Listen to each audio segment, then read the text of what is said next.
Dion Sutton wants to know, when you came back to WWE, did you ever want to be world champ again? Of course, he's talking about when you came back at the end of '02. I never even thought about it. Oh, when I came back at WWE, Yeah, I guess it was late '01 you came oh in. one, yeah, yeah. No, I never even gave it a second thought. As a matter of fact, when they gave me the word I'd never have to wrestle again. That lasted a month because I had at that point my self confidence was way way off. As you know, we've talked about it, and I would have never been prepared to wrestle for the world championship again. Well, I'll tell you, with Not with the talent they had there then. My God, when I came back, they had so much talent. Good Lord, well, I'm they just did. lucky I found a piece of. I'm lucky that I was able to become a component in that huge scheme. Well, one of your last title shots, because I remember you having two on TV. One in a ladder match against Edge that I thought was tremendous, Hmm. and you and Hunter, where it was a little storyline twist where you were Hunter's second, and then he had to pick his own opponent the night after a pay per view where he Hmm. had, I think, taped up ribs after wrestling Kevin Nash. Maybe that was Yeah, Greenville, South Carolina, yeah, and Greenville.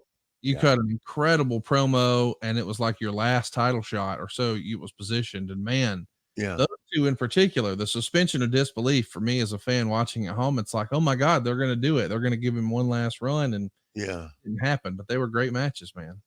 Well, thank you. I never thought I had a great match after I got back there, but I appreciate people thinking that they were tolerable. I mean, I think we had some great moments, but I look back at now. If I had the self confidence and back then that I have in my life now, I could have really contributed to the company because I feel great. Knock on wood.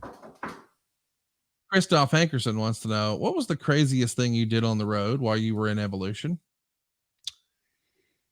In evolution, craziest thing I ever did on the road. Well, Hunter didn't go out. Randy kind of strayed away because we were living pretty large, and I guess the best times I have is taking Dave Batista to these country bars in these small towns and having Dave take off his shirt.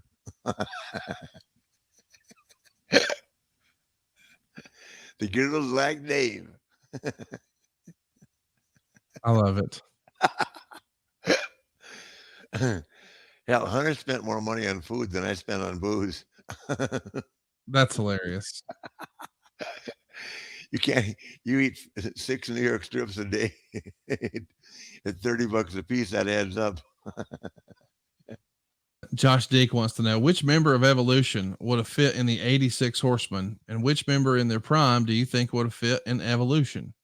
So that's a fun question. Who from Evolution could go back and plug into the 86 Horsemen, and who from the Horsemen could plug into Evolution? An 86 and run with us, or just be a member of 'em? Well, yeah, let's switch two guys. So does Tully go up and he's a member of Evolution, and Randy comes down, or what would you say? No, Arn's a member of Evolution. Okay, there you Yeah, go. and the guy that would come down would be Dave. I like it. Yeah, Dave was he had to settle down like everybody had to, but Dave was a lot of fun. I had a great. I hung out a lot with Dave because he didn't like going to bed early either. Well, I think that's something you guys have in common. And the Horseman, we never went to bed.